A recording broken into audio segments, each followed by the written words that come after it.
Oje, America's Choice Realty, and this is the Tuesday podcast.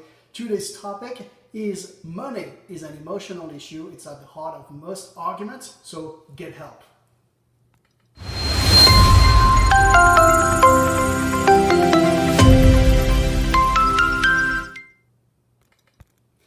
Okay, so today's subject is money. Money in real estate. And money is a very emotional issue, and it's often at the heart of most arguments, especially with couples. I've seen it happening.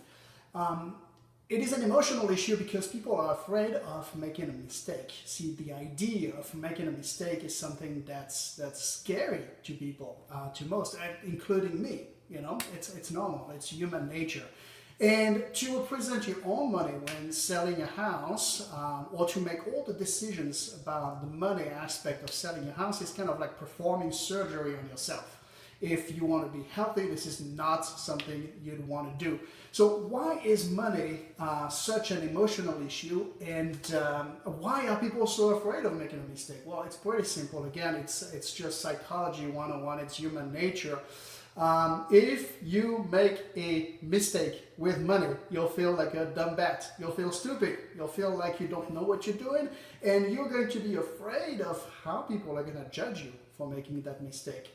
And again, it's true in couples, you know. I've made money errors and I felt dumb, and I was afraid of telling you that because I was afraid of how I was going to be judged. That's just normal. So people are more afraid of the ramification of money rather than money itself. Making a mistake scares people because they're afraid they're going to be judged. So how does that translate within the framework of selling a home? Well, here is what most home sellers will do. They will price the house higher than what it is worth. Why?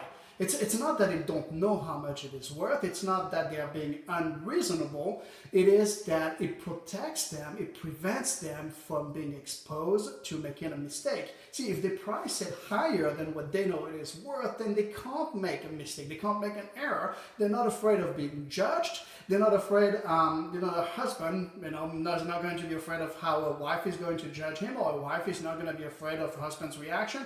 Or it could be true in any scenario, with single people and their friends. They may be afraid, to be judged because they made a big mistake with money. So they tend to price the property higher than what it is worth. This way they feel safe. Well, on the surface, it is a way to feel safe, but it is a big mistake, and here is why.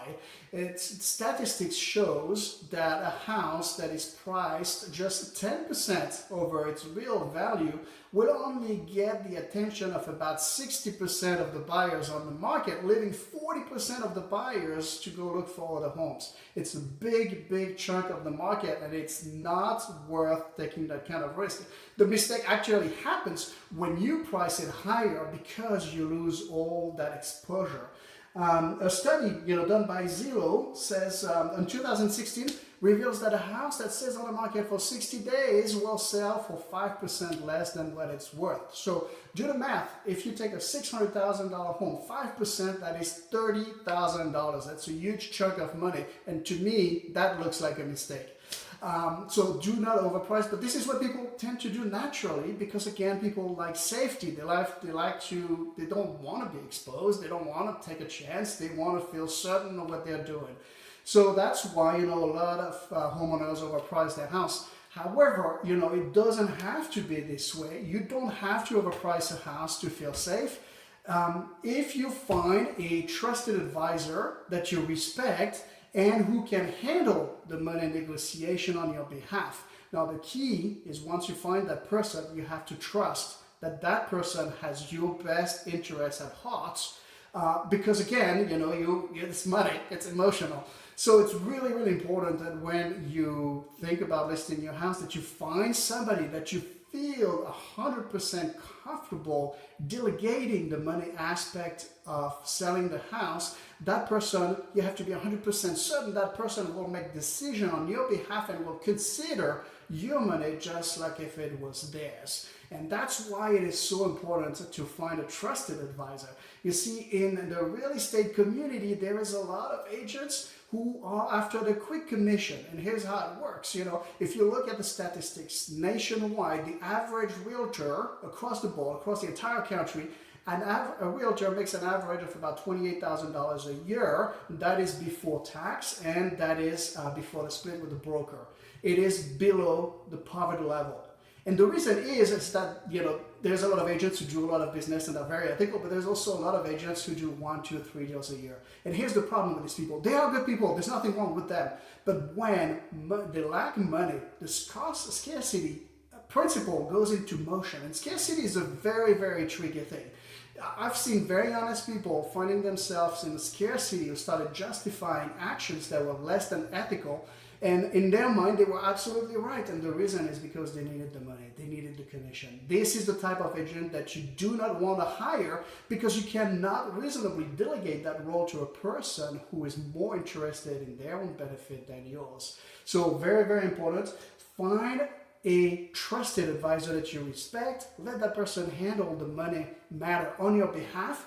And anyway, at the end of the day, when the offer comes on the table, you are the one calling the shot, not the agent. So if it's not enough, you can always say no. But if you price too high and you have nobody to negotiate with, guess what? You're staying on the market. 30 days, 60 days, you lose 5%. 90 days, you lose 8%. 120 days, you lose 10%, and so on. It is a proven fact that a house that is overpriced, that stays on the market more than 30 days, will sell for less than what it's worth for 2 reasons. Number one is, if a buyer sees a great house on the market and it's not sold within a short period of time, they'll be wondering what's wrong with it.